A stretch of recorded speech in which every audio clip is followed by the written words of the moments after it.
Hi hello నమస్తే welcome to plus TV. నేను మీ anchor Madhu.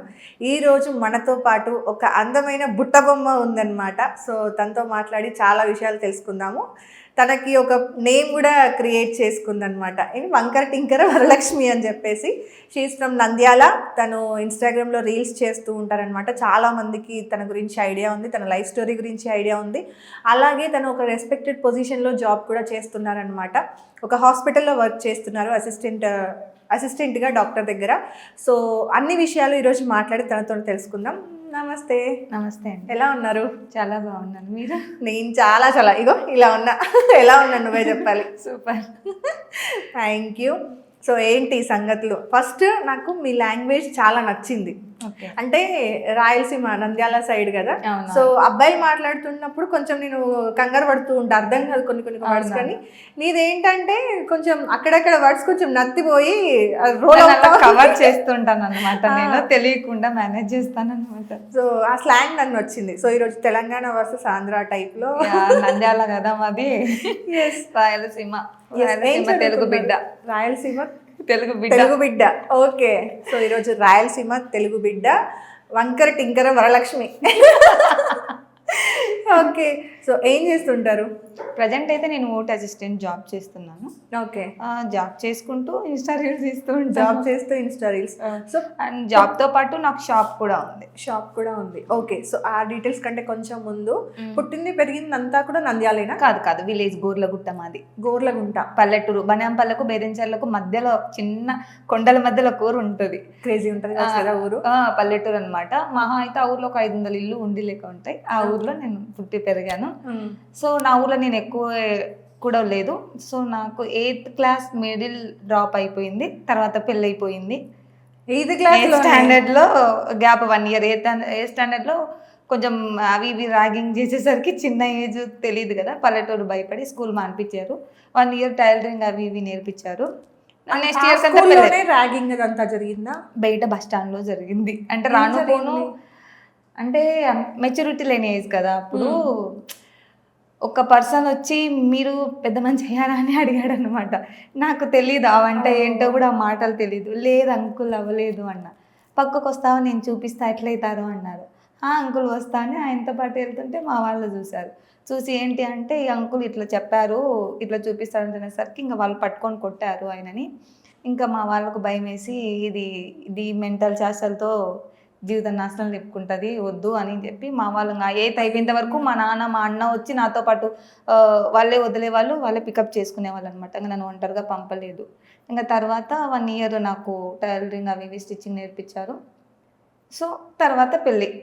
8th క్లాస్లోనే పెళ్ళి అంటే నాకు తెలిసి మీ పేరెంట్స్ రాంగ్ డెసిజన్ తీసుకున్నారు అనిపిస్తుంది నాకు. అంటే నేను కొంచెం దిట్టంగా ఎద్దులాగా ఉండేదాన్ని. ఎద్దులా అని నువ్వే అనుకుంటావు, వేరే వాళ్ళకి ఛాన్స్ కూడా అవసరం లేదు. ఓకే. అంటే ఊర్లో అంటారు కదా, ఇప్పుడు మన తల్లిదండ్రుల వాళ్ళకంటే పక్కన వాళ్ళు ఇరుగు పొరుగు పక్కన వాళ్ళు ఉంటారు కదా, వాళ్ళ బిల్డప్ పెట్టుంటారు. అంటే గాడిదలు ఎక్కువ దానికి పెళ్లి చేయాలంటారు, అదేదో వాళ్ళు సాకినట్టు వాళ్ళ బిల్డప్. సో అప్పుడు వీళ్ళేమంటారు అని, నేను కొంచెం పర్సనాలిటీ హైట్ వెయిట్ దిట్టంగా బాగా ఉండేదాన్ని అనమాట. సో దాన్ని చూసి పెద్ద ఏజ్ అన్నట్టుగా అనుకుంటారు కదా. సో అలా పెద్ద పిల్ల అయింది అన్నట్టుగా వాళ్ళు. 8th స్టాండర్డ్ అయింది నాకు. మెచ్యూర్ అయిన 1 year పెళ్లి అయిపోయింది. ఓకే. 1 year అయింది. సో అప్పుడు నీకు అసలు పెళ్లి పిల్లలు తెలియదు. పెళ్లి చూపులు అంటే మా ఊర్లో అందరి ఇళ్ళకు పెళ్లి చూపులకు వచ్చేవాళ్ళు, పండ్లు స్వీట్లు తీసుకొని. అదంటే ఇష్టం నాకు. మా ఇంటికి కూడా నా కోసం ఎవరో ఒకరు తీసుకొని వస్తారు అని. ఓకే, అది మాత్రమే తెలుసు. పెళ్లి చూపులు అంటే చుట్టాలు వస్తారు, పళ్ళు పూలు తీసుకొస్తారు, అవి తినొచ్చు పెట్టుకోవచ్చు పూలు అన్నట్టు ఉంటాను. ఓకే. అప్పుడు ఆ ఏజ్ అలా ఉండేది. ఓకే. మ్యారేజ్ అయిన తర్వాత అంటే అదే రోజు నేను ఇంకొక ఇంటికి పంపిస్తూ ఉంటాను, అత్తవారి ఇంటికి పంపిస్తున్నప్పుడు ఒక మనిషితో పాటు నువ్వు వెళ్తూ ఉన్నప్పుడు నీ ఫీలింగ్స్ ఎలా ఉండే ఆ ఏజ్ లో?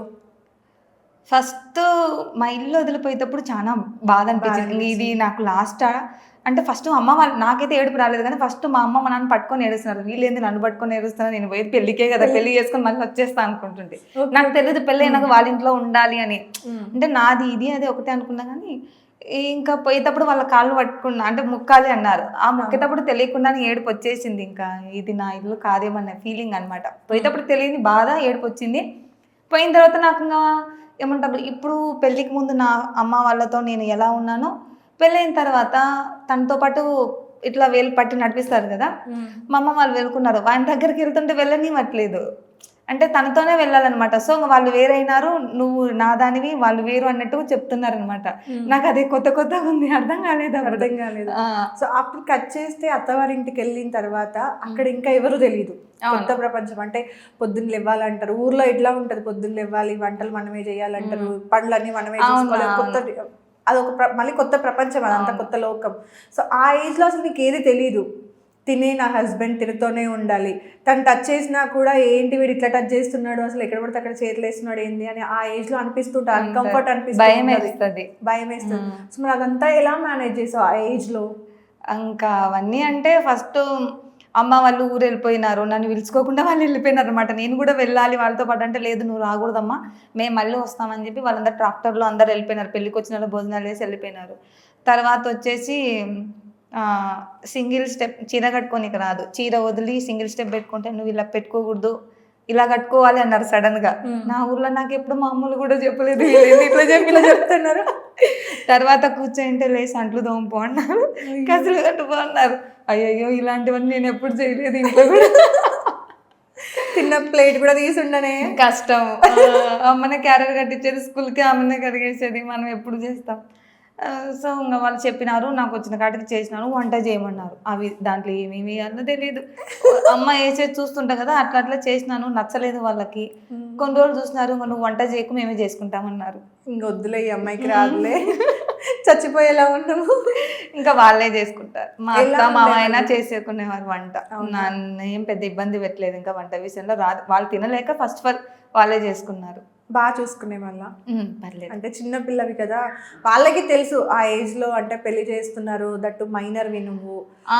నేను నాకు ఇది ఎవరికి తెలియదు ఏంటంటే, నేను కళ్ళు మూసుకొని నిద్రపోతున్నా, అంటే కళ్ళు మూసుకున్నా, నేను నిద్రపోయినాను అనుకోని మా అత్త ఆయన మాట్లాడుకుంటున్నారు, నువ్వు ఈ పిల్ల మాటలని, ఈ పిల్ల కొంగు పట్టుకొని తిరిగేవని మా అత్త చెప్తుంటే, అతికేం చేస్తే గొంతు కోసి పడేస్తా అనే డైలాగ్ నేను విన్నా అనమాట.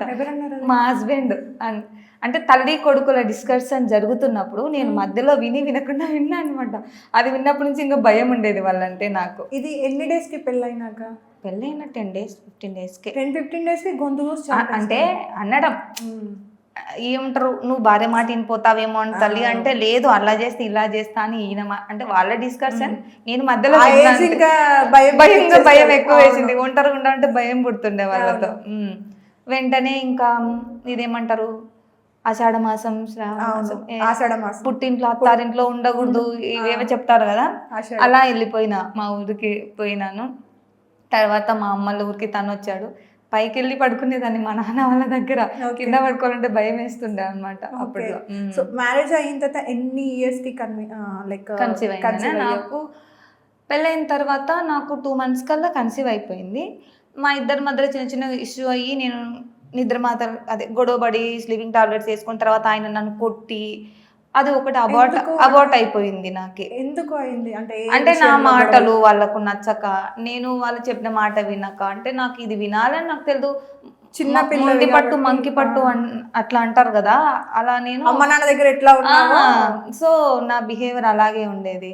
నేను వాళ్ళు ఇప్పుడు మా అమ్మ ఒకటి చెప్పండి నేను చెయ్యను అంట, వాళ్ళు నీకు చెప్పినా కూడా వేస్తే తెలివి తక్కువ అట్లా ఇట్లా అమ్మ వాళ్ళు తిడతా ఉంటారు. అవి మనకు హ్యాపీనెస్ ఇస్తాయి, అవి ఏం పెద్ద కోపం టార్చర్ అనిపించదు. ఈ సేమ్ డైలాగ్ వాళ్ళకు కూడా నేను చెయ్యను అని అంటే కనుక నువ్వు నాకు ఎదురు చెప్తావా, అది ఇంకా పెద్ద పెద్ద పోట్రే అట్లా ఆ రేంజ్ లో ఉంటది. సో ఇక్కడ ఉన్నట్టు అట్లా ఉండదు, అది వేరు వేరే. వాళ్ళు అనేసరికి నేను అలుగుతా, మనకు అలుగుతా బుజ్జగిస్తారు అనుకుంటా నేను. అక్కడ బుజ్జగింపులు ఏమి ఉండవు, నువ్వు అలుగుతా నేను అలుగుతా, నువ్వు మాట్లాడకపోతే నేను ఎంత టైం అయినా నువ్వే లేచి అన్ని గ్యాప్ ఉంటుంది. ఇప్పుడు నేను అన్నం తినకుండా పడుకుంటా, అమ్మ అరిసిగానే అన్నం పెట్టేస్తుంది, ఇది మూసుకొని తిను అని అంటారు. అక్కడ ఏం లేదు, తింటే తిను లేదంటే లేదు. సో అలా ఉంటది అనమాట.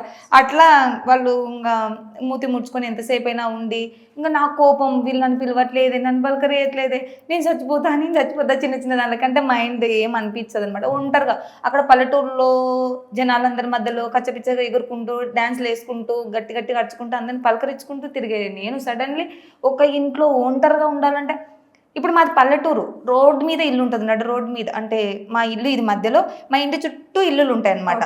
సో మేము మాకంటూ మా ఊర్లో పర్సనల్స్ అంటే ఏముండవు. మా ఇంట్లో నాన్న అమ్మ తిట్టుకున్నా అది బయట అందరికి వినిపించేస్తుంది. మేము కాఫీ తాగాలన్నా బాగా బయట మెట్ల మీద కూర్చొని కాఫీ తాగడం, బయట మంచాలు వేసుకొని కూర్చోవడం, చెట్టు కింద మిద్ద మీద. సో నంద్యాలకు పోతే పక్కింటి వాళ్ళు ఏం చేస్తున్నారు కూడా మాకు తెలీదు. అది ఒక సపరేట్ ఇల్లులు అయిపోయినాయి అన్నమాట. నా ఇంట్లో పల్లెటూరు ఇది చూస్తే ఏదో వేరు ఉంది. ఇప్పుడు ఒక రూమ్ లో జరిగేది బెడ్రూమ్ కి తెలియదు. నేను అట్లా కాదు, నేను ఏం చేసినా గోల గోల మా ఊర్లో. ఇది కొంచెం డిఫరెంట్ అన్నమాట. సో నాకు మెంటల్ ఎక్కిపోయింది. నన్ను ఎందుకు దేవుడా ఇట్లా ఇచ్చావు టౌన్లోకి, పల్లెటూరు మొగుడిని ఇవ్వచ్చు కదా నాకు అనుకునేదాన్ని. బాగుంటది కదా పల్లెటూరులో మొగుడు అయితే, నాకు నచ్చలేదన్నమాట ఇక్కడ. సో అలా అలా కొంచెం టైం పెట్టింది. ఇప్పుడు మా ఊర్లో ఉండాలన్నా ఉండలేను, అలవాటు అయిపోయింది. సో ఓకే, సో అలా స్లీపింగ్ టాబ్లెట్స్ వేసేసుకున్నావు. అంటే అట్లనే కాదు, అట్లా గొడవ పెద్ద పెద్దగా అయిపోయి తను నన్ను కొట్టాడు. తను కొట్టింటే నన్ను కొట్టాడని చెప్పి నేను ఏడ్చి ఏదో ఒకటి చేసుకోవాలని చెప్పి కత్తి దొరుకుతుంది అదే కోసుకుందామంటే ధైర్యం సరిపోలేదు. నొప్పి తెలుస్తుంది. వేసుకుందామంటే అమ్మో గొంతుకు ఏమన్నా ర్యాషెస్ వస్తాయి, ఏమన్నా అయిపోతుందేమో, ఎక్కడ దెబ్బలు తగలకూడదుగా నేను చచ్చిపోవాలి, చచ్చిపోయినా నేను నీట్గా కనిపించారు జనాలు. శివం కూడా అందంగా కనబడు, మేకప్ కూడా వేసుకున్నా, మేకప్ ఏముండదు. అట్లా మైండ్ ఆలోచిస్తాను అనమాట. చచ్చిపోయినా కూడా నీట్గా. అబ్బా కొంతమంది చూస్తాం కదా చనిపోతే ఇంత ఘోరంగా, అట్లా ఉండకూడదు, అబ్బా బాగా చచ్చిపోవాలి అట్లా. చనిపోవడంలో కూడా అందం కావాలంట సార్. ఓకే, అట్లా అన్నమాట. అలా ఫస్ట్ ది మిస్క్యారేజ్ అయింది కదా, తర్వాత మళ్ళీ ఎప్పుడు? 1 మంత్కే. 1 మంత్ ఆ మంత్ అదే బ్లీడింగ్ అయిపోయింది వెళ్ళిపోయింది. నెక్స్ట్ మంత్ మళ్ళీ వెంటనే కన్సీవ్ అయిపోయింది. ఓకే, తర్వాత పాపనా? పాప